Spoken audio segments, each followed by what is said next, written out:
लिखवाओ निज दया से सुंदर भाव बताकर। कार्तिक मास 24वां अध्याय सुनो सुधाकर।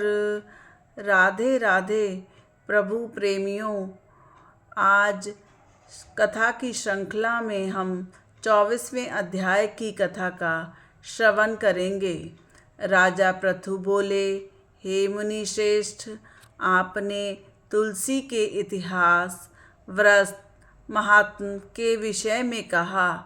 अब आप कृपा कर मुझे यह बताइए कि कार्तिक मास में क्या और भी देवताओं का पूजन होता है, यह भी विस्तार पूर्वक बताइए। नारद जी बोले, पूर्व काल की बात है। सहस्त्र पर्वत पर करवीकर में धर्मदत्त नामक विख्यात कोई धर्मज्ञ ब्राह्मण रहते थे। एक दिन कार्तिक मास में भगवान विष्णु के समीप जागरण करने के लिए वे भगवान के मंदिर की ओर चले। उस समय एक प्रहर रात्र बाकी थी। भगवान के पूजन सामग्री के साथ लिए हुए ब्राह्मण ने मार्ग देखा कि एक भयंकर राक्षसी आ रही है। उसका शरीर नंगा और मांस रहित था। उसके बड़े बड़े दांत, लपलपाती हुई जीभ और लाल नेत्र देखकर ब्राह्मण भय से थर्रा उठे। उनका सारा शरीर कांपने लगा। उन्होंने साहस करके पूजा की सामग्री और जल से ही उस राक्षसी के ऊपर प्रहार किया। उन्होंने हरि नाम का स्मरण करके तुलसी दल मिश्रित जल से उसको मारा। इसलिए उसका सारा पातक नष्ट हो गया। अब उसे अपने पूर्व जन्मों के कर्मों के परिणाम स्वरूप प्राप्त हुई दुर्दशा का स्मरण हो आया। उसने ब्राह्मण को दंडवत प्रणाम कर इस प्रकार कहा, ब्राह्मण, मैं पूर्व जन्म के कर्म से इस दशा को प्राप्त हुई हूँ। अब मुझे किस प्रकार उत्तम गति प्राप्त हो सकती है? मुझे क्या क्या करना होगा? धर्मदत्त ने उसे इस प्रकार प्रणाम करके देखा तो वह आश्चर्यचकित हो गए और उन्होंने पूछा, किस कर्म के फल से तुम इस दशा को पहुँची? तुम कहाँ की रहने वाली हो? हे स्त्री, तुम्हारा क्या नाम है और आचार व्यवहार कैसा है? यह सब बातें मुझे बताओ। उस राक्षसी का नाम कलह था। कलह बोली, ब्राह्मण, मेरे पूर्व जन्म की बात है। सौराष्ट्र नगर में भिक्षु नामक एक ब्राह्मण रहते थे। मैं उनकी स्त्री थी। मेरा नाम कलह था और मैं बहुत क्रूर स्वभाव की स्त्री थी। मैंने वचन से भी कभी अपने पति का भला नहीं किया था। उन्हें कभी मीठा भोजन नहीं परोसा, ना उनसे मीठा कभी बोला। सदा अपने स्वामी को धोखा ही देती रही।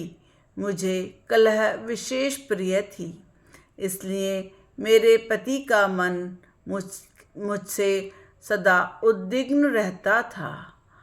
अंतोगत्वा उन्होंने दूसरी स्त्री से विवाह करने का निश्चय किया। तब मैंने विष खाकर अपने प्राण त्याग दिए। फिर यमराज के दूत आए और मुझे उन्होंने बांध कर पीटते हुए यमलोक को ले गए। वहाँ यमराज ने मुझे देखकर चित्रगुप्त से पूछा, चित्रगुप्त, देखो तो सही, इसने कैसे कर्म किए हैं? जैसा इसका कर्म होगा उसके अनुसार ही इसे शुभ या अशुभ फल की प्राप्ति होगी। चित्रगुप्त ने कहा, इसका किया हुआ कोई भी कर्म शुभ नहीं है। यह स्वयं इतनी मिठाइयाँ उड़ाती, इतना अच्छा भोजन करती और अपने स्वामी को उसमें से कुछ नहीं देती थी। इसने सदा अपने पति से द्वेष किया, इसलिए यह चमगादड़ी होकर रहे तथा सदा कला में ही इसकी प्रवृत्ति रही है। इसलिए यह विष्ठाभोजी शुक्री की योनि में रहे। जिस बर्तन में भोजन बनाया जाता है उसी में सदा अकेली खाया करती थी, अतः इस दोष से अपनी संतान का भरण करने वाली बिल्ली हो। इसलिए इसने अपने पति को निमित्त बनाकर आत्मघात किया। इसलिए यह अत्यंत निंदनीय स्त्री प्रेत के शरीर में भी कुछ काल तक अकेली रहे।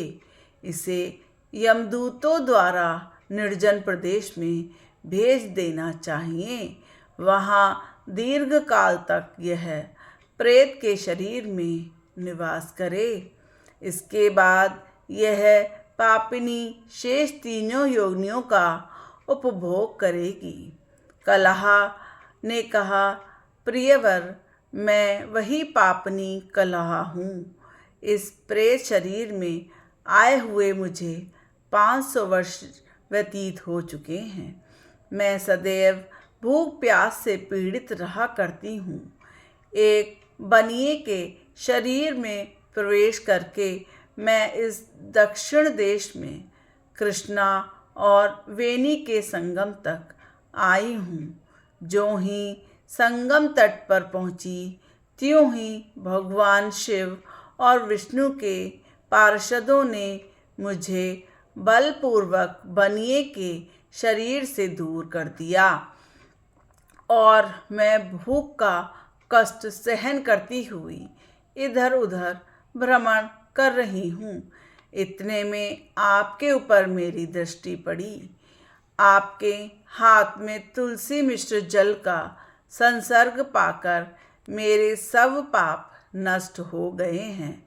द्विज श्रेष्ठ, अब आप कोई ऐसा उपाय मुझे बताइए जिसके करने से मेरे इस शरीर से और भविष्य में होने वाली भयंकर 3 योनियों से मुझे मुक्ति प्राप्त हो जाए।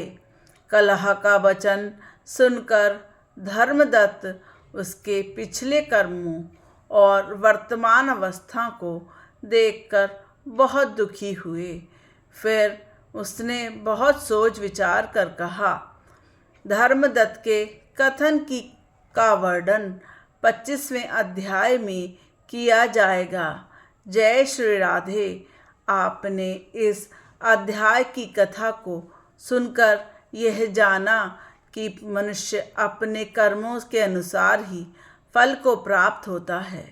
अगर हमें शुभ कर्म करने से अच्छे फलों की प्राप्ति होती है तो उसका श्रेय हम खुद लेना चाहते हैं, और अगर हमारे दुर्व्यवहार से बुरे कर्मों की प्राप्ति होती है तो उसके लिए हम प्रभु को दोषी ठहराते हैं। हे भगवान, तूने मेरे साथ ये क्या किया? तो ऐसा विचार ना कर हमेशा अच्छे कर्मों को करें। हाँ, और ये ध्यान रखें कि हमारे मन कर्म वचन से भी किसी दूसरे को दुख न पहुँचे। जय श्री राधे। इस कथा के साथ साथ हम कल अगली कथा पर विचार करेंगे। अगर आपको इस कथा को सुनने में आनंद हुआ तो कृपया कथा को लाइक तथा चैनल को सब्सक्राइब ज़रूर करें। जय श्री राधे, जय श्री श्याम।